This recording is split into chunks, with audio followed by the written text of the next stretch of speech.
Devil hunt অভিযানের আওতায় সাংবাদিক দম্পতি সাগর রুনি হত্যাকারীদের গ্রেফতারের দাবি জানিয়েছে সাংবাদিক নেতারা। ঢাকা রিপোর্টার্স ইউনিটিতে হত্যার বিচার দাবিতে প্রতিবাদ সমাবেশে এই দাবি জানান তারা। তদন্ত প্রতিবেদন দেওয়ার দাবিতে কাল স্বরাষ্ট্র মন্ত্রণালয়ে স্মারকলিপি দেবেন সাংবাদিকরা। এদিকে তদন্তে বাধা দেয়া অনেককে চিহ্নিত করা গেছে বলে জানান আইনজীবী শিশির মনির। আরও জানাচ্ছেন বিপুল দেব রায়। সাংবাদিক দম্পতি সাগর সরোয়ার ও মেহর রুনি হত্যাকাণ্ডের ১৩ বছর পার হল। ২০১২ সালের ১১ ফেব্রুয়ারি রাজধানীর পশ্চিম রাজাবাজারে ভাড়া বাসায় খুন হন মাছরাঙ্গা টেলিভিশনের বার্তা সম্পাদক সাগর সরোয়ার ও ATN Bangla senior reporter Meher Runi. ঘটনার পর অনেক চড়াই উতরাই পেরোলেও শেষ হয়নি মামলার তদন্ত কাজ। প্রতিবেদন জমা দেওয়ার তারিখ পিছিয়েছে ১১৫ বার। তদন্তকারী সংস্থা র্যাব ১২ বছরেও এই রহস্য উদ্ঘাটন করতে পারেনি। ৫ আগস্ট পট পরিবর্তনের পর পিবিআই প্রধানকে আহ্বায়ক করে গঠন করা হয় উচ্চ ক্ষমতার টাস্কফোর্স। তবে অন্তর্বর্তী সরকারের ৬ মাসেও মামলার কোনো অগ্রগতি নেই বলে অভিযোগ সাংবাদিকদের। এই সাগর রুনি হত্যাকাণ্ডের বিচারকে একটি ফ্রিজে বন্দী করে রাখা হলো। আপনারা মনে রাখবেন, কিয়ামত পর্যন্ত এই হত্যার বিচার দাবি করে যাব আমরা।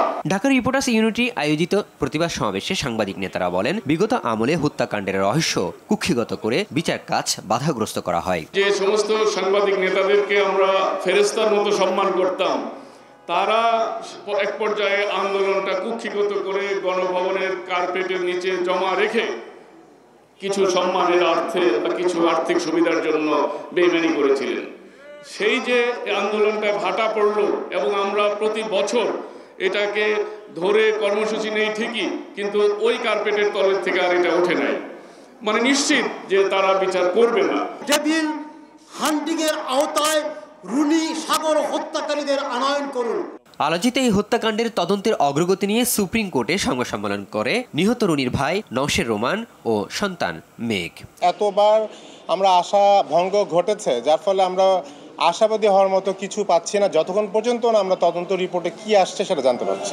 আশা করা যাচ্ছে যে পজিটিভ কিছু একটা শুনতে পারবো।